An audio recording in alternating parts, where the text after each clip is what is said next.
Hello students, आजच्या या नवीन सेशनमध्ये आपण D and F block elements means transition एलिमेंट्सना पुढे कंटिन्यू करत आहोत. आपल्याला आजच्या या लेक्चरमध्ये ट्रान्झिशन एलिमेंटची एक नवीन प्रॉपर्टी आपल्याला डिस्कस करायची आहे. कोणती? तर मेटॅलिक कॅरेक्टर. जनरली आपण लास्ट टाइम काय सांगितलं होतं की all transition elements are metals. सर्वच्या सर्व ट्रान्झिशन एलिमेंट्स हे काय आहेत? तर मेटल्स आहेत. आता हे मेटल्स का आहेत? दे शो ऑल मेटॅलिक प्रॉपर्टी. कुठल्या कुठल्या सांगितल्या होत्या? जशी गुड कंडक्टिव्हिटी असेल, हिट अँड इलेक्ट्रिसिटीसाठी, किंवा दे शो मेटॅलिक लस्टर असेल, ते मेलॅबिलिटी अँड डक्टिलिटी असेल, ते high melting point and boiling point असेल, ते obey all these metallic properties. Now will discuss in details metallic character. Generally these metallic character is due to their metallic bonding. Why they show metallic bonds?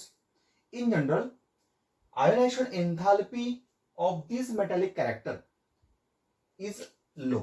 Means they having low ionization enthalpy. यांची ionization enthalpy low असते. म्हणजे काय असते? They intermediate ionization enthalpy in between s block elements and p block elements. म्हणजे S block एलिमेंटचे जे दोन group आहेत, हा जनरल आपला पिरियोडिक टेबल आहे. इथे डी ब्लॉक एलिमेंट्स प्लेस झालेले. हा first and second group S block आहे. इथे 3 to 12 डी ब्लॉक एलिमेंट्स आहेत. 13 to 17 and 18 आपण यांना पी ब्लॉक एलिमेंट्स म्हणतो. यांची साईज जास्त आहे, कम्पॅरेटिव्हली यांची साईज स्मॉल आहे. सो यांच्यापेक्षा यांच्या आयनायझेशन एन्थाल्पी जस्ट हायर आहे. कुणाची? डी ब्लॉक एलिमेंटची. म्हणजे थोडक्यात काय, एस ब्लॉक एलिमेंट पेक्षा हे लेस इलेक्ट्रो पॉझिटिव्ह आहेत. काय ते? लेस इलेक्ट्रो पॉझिटिव्ह आहेत. म्हणून यांच्या आयनायझेशन एन्थाल्पी पण जनरली काय सांगतो आपण? Low ionisation enthalpy. Due to low ionisation enthalpy they show vacant D orbitals. आपल्याला एक माहिती आहे, यांची जी आउटर सेल आहे कोणती आहे? तर आपण डी सांगतो. डी मध्ये किती ऑर्बिटल्स असतात? 5. They contains so many unpaired electrons because the configuration is 1 to 10. हे कॉन्फिगरेशन व्हॅरी होतं. लो आयनायझेशन एन्थाल्पी मुळे हे सहजासहजी इलेक्ट्रॉन लूज करतात आणि they forms variable oxidation states. परत सांगतो मी आता, ह्यांच्या आयनायझेशन एन्थाल्पी कशी आहे? कमी. त्यामुळे ते इलेक्ट्रॉन सहजासहजी सोडून देतात. आणि ते काय फॉर्म करतात? Variable oxidation states. समजा इथले इलेक्ट्रॉन लूज झाले तर आपल्याला काय होतं? एम्प्टी डी ऑर्बिटल्स मिळतात. काय मिळतात? एम्प्टी डी ऑर्बिटल्स मिळतात. बरोबर आहे. They shows variable oxidation states and low ionization enthalpy. आता याच्यामुळे होतं काय की मेटल्स वरती समजा ह्या दोन इलेक्ट्रॉन लूज केला, यांच्यावरती पॉझिटिव्ह चार्ज येतो. काय येतो? पॉझिटिव्ह चार्ज येतो. आता ह्यांच्यामध्ये मेटॅलिक बॉन्ड्स डेव्हलप होतात. कसे मेटॅलिक बॉन्ड डेव्हलप होतात? समजा हा मेटल आहे, ह्या मेटल्स मध्ये असे मेटल ऍटम्स आहेत.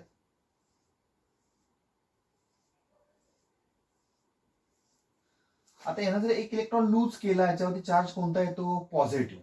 हा याचा इलेक्ट्रॉन आहे. याने इलेक्ट्रॉन लूज केला, याने लूज केला, यांच्यावरती चार्ज कोणते आले? पॉझिटिव्ह. हे काय इलेक्ट्रॉन लूज करतात? त्यांची प्रॉपर्टी आहे कोणती? व्हॅरिएबल ऑक्सिडेशन स्टेट शो करण्याची. आता हा जो इलेक्ट्रॉन आहे हा मोबाईल इलेक्ट्रॉन आहे. पूर्ण मेटलमध्ये तो काय करू शकतो? फिरू शकतो. आपण मोबाईल इलेक्ट्रॉन्स म्हणतो. हा इलेक्ट्रॉन येतो, याच्याबरोबर एक प्रकारचं बॉन्डिंग फॉर्म करतो.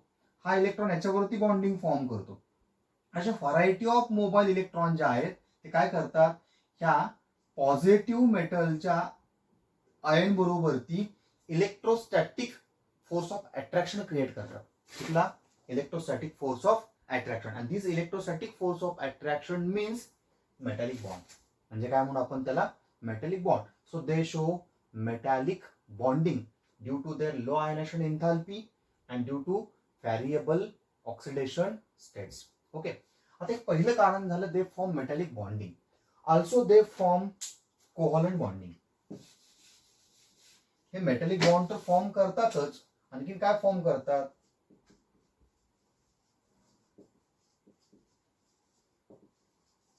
कोव्हॅलंट बॉन्डिंग पण फॉर्म करतात. म्हणजेच या ट्रान्झिशन एलिमेंट्स मध्ये दोन प्रकारचे बॉन्डिंग फॉर्म करण्याची कॅपॅसिटी असते, कॅपेबल असतात. कोणकोणते?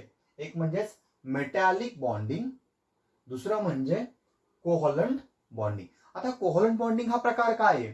जनरली आपण कोव्हॅलंट बॉन्ड कधी फॉर्म होतो? समजा हा ए आयटम आहे, हा बी आयटम आहे, हा पण त्याचा एक इलेक्ट्रॉन शेअर करतो आणि हाही त्याचा एक इलेक्ट्रॉन शेअर करतो.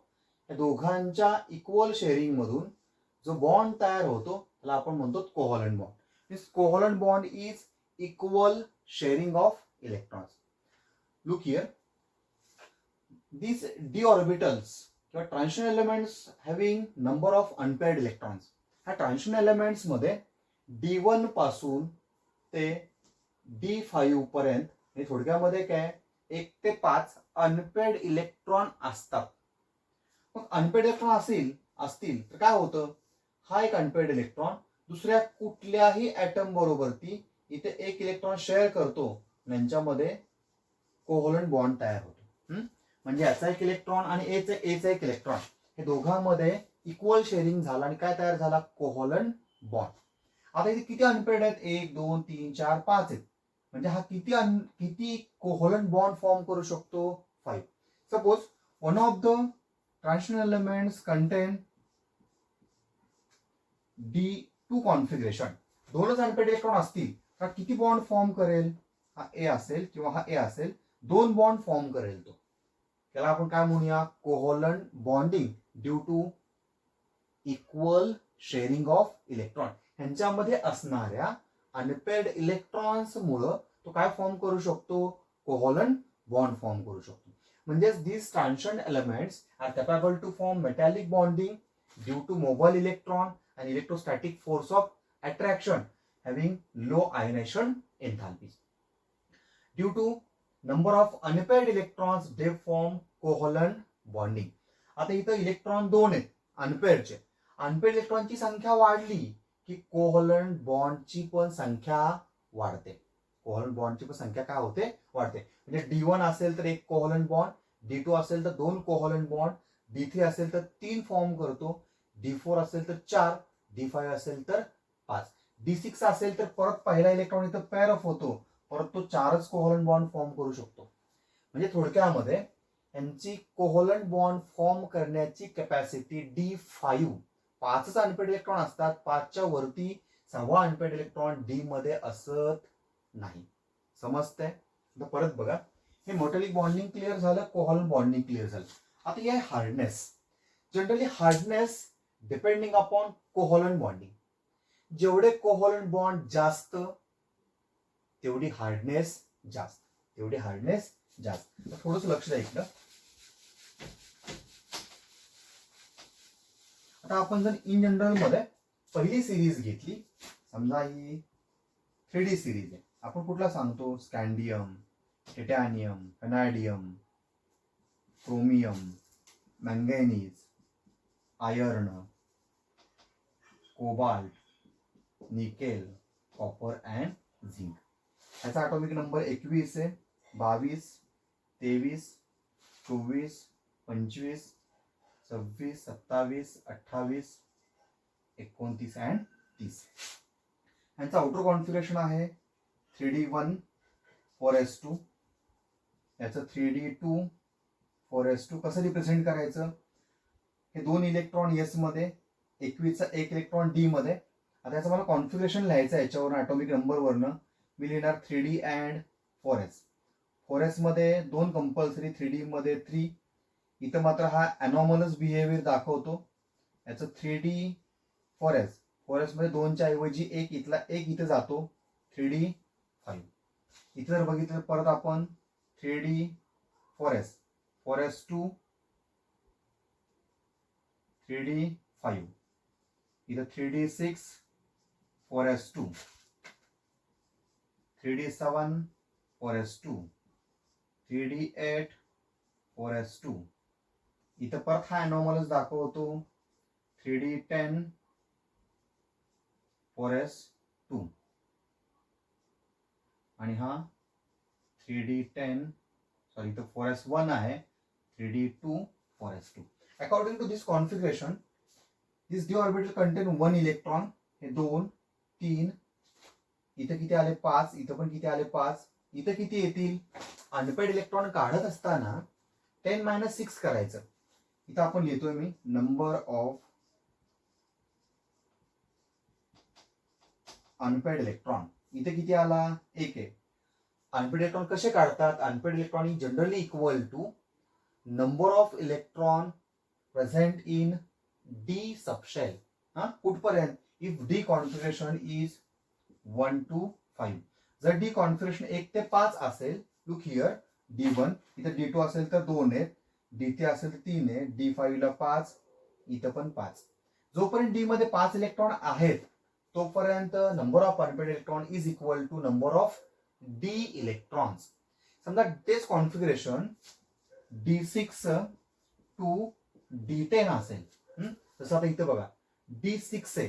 अशा अनपेड इलेक्ट्रॉन कसे काढायचे तर काढायचे 10 minus number of d electrons. आता कसे काढले तर 10 मायनस किती इलेक्ट्रॉन आहेत डीचे 6 आहेत, 10 मायनस 6 इथे किती आले मग 4, 10 मायनस 7 3, 10 मायनस 8 2, 10 मायनस 10 0, इथं पण किती आले 0. These are unpaired electrons. इथं आपण बघितलं ऍट द मिडल प्रत्येक सिरीज मध्ये 1 पासून 5 पर्यंत अनपेड इलेक्ट्रॉनची संख्या वाढते. अनपेड इलेक्ट्रॉनची संख्या वाढली की कोव्हलंट बॉन्ड फॉर्म करण्याची कॅपॅसिटी पण वाढते. इथं बघा हा एकच कोव्हलंट बॉन्ड फॉर्म करेल, हा 2 3 5 आणि 5. कोव्हलंट बॉन्डची स्ट्रेंथ वाढली, हार्डनेस वाढते. म्हणजे hardness is indirectly depending upon covalent bonding. जेवढे कोव्हलंट बॉन्डची संख्या जास्त तेवढी हार्डनेस काय असणार आहे जास्त आहे. म्हणजे मिडलला असणारे एलिमेंट्स हे हार्ड असतात. हे काय असतात हार्ड असतात. तेच नंतर आपण बघतो इकडं अनपेड इलेक्ट्रॉनची संख्या कमी होत गेली, कोव्हलंट बॉन्ड फॉर्म करण्याची टेंडेन्सी कमी झाली. सो झिंक असेल, कॅडमियम असेल, मर्क्युरी असेल, they are generally soft elements. कुठले कुठले सांगतोय मी Zn, Hg and Cd, they are generally soft elements. All other elements are काय म्हणून आपण त्यांना हार्ड आहे. काय म्हणून आपण त्यांना hard. Hardness depending upon covalent bonding. Hardness depending upon covalent bonding. As a number of covalent bond increases, hardness increases. Okay. मग कोव्हलंट बॉन्ड कधी वाढतात अनपेड इलेक्ट्रॉन वाढल्यानंतर. आपण प्रत्येक सिरीज मध्ये सांगू शकतो. जसं आपण पहिली सिरीज एक्झाम्पल म्हणून घेतलेली आहे. फर्स्ट पासून मिडल पर्यंत हार्डनेस वाढते, तिथून पुढे काय होते कमी होत जाते. नंतर आहे क्रिस्टल लॅटिस स्ट्रक्चर.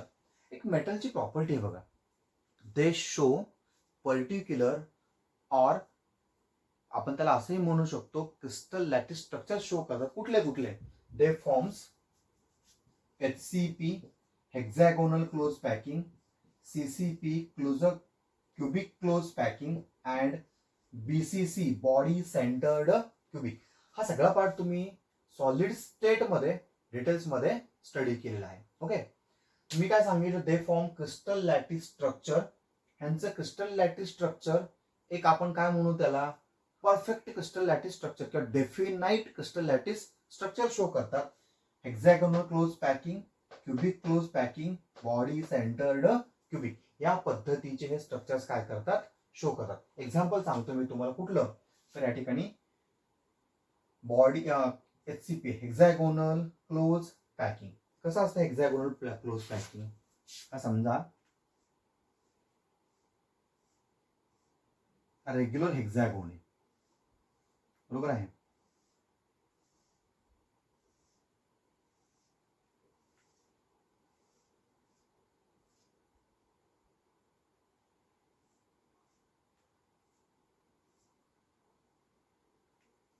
या पद्धतीचे हेक्सागोनल क्लोज पॅकिंग तो काय करतो स्ट्रक्चर शो करतो. तसंच क्युबिक असेल किंवा बॉडी सेंटर्ड क्युबिक असेल. In details we discuss in solid state. Okay. Now last is melting point. One of the most characteristic feature of transition elements. In general, start to middle, melting points increases. Melting point increases because they form metallic as well as covalent bonding. Covalent bonding वाढलं melting point पण वाढतो. म्हणजे आपण सांगतो ग्रुपच्या मिडलला असणारे जे elements आहेत दे शो हाय मेल्टिंग पॉइंट्स. जसं की इथं आता आपण सांगतोय क्रोमियमचं मेल्टिंग पॉईंट जास्त आहे, पण unexpectedly Mn shows low melting point contains D5. Magnesium and technetium दोन असे एलिमेंट्स आहेत ज्यांच्यामध्ये अनपेड इलेक्ट्रॉनची संख्या जास्त असून सुद्धा ते अनएक्सपेक्टेडली लो मेल्टिंग पॉईंट दाखवतात. इथे कॉन्सन्ट्रेट करा, हे महत्वाचे. मॅंगनीज अँड टेक्नेशियम जनरली काय सांगितलं आपण, स्टार्ट टू मिडलला मेल्टिंग पॉईंटची संख्या हायेस्ट असते.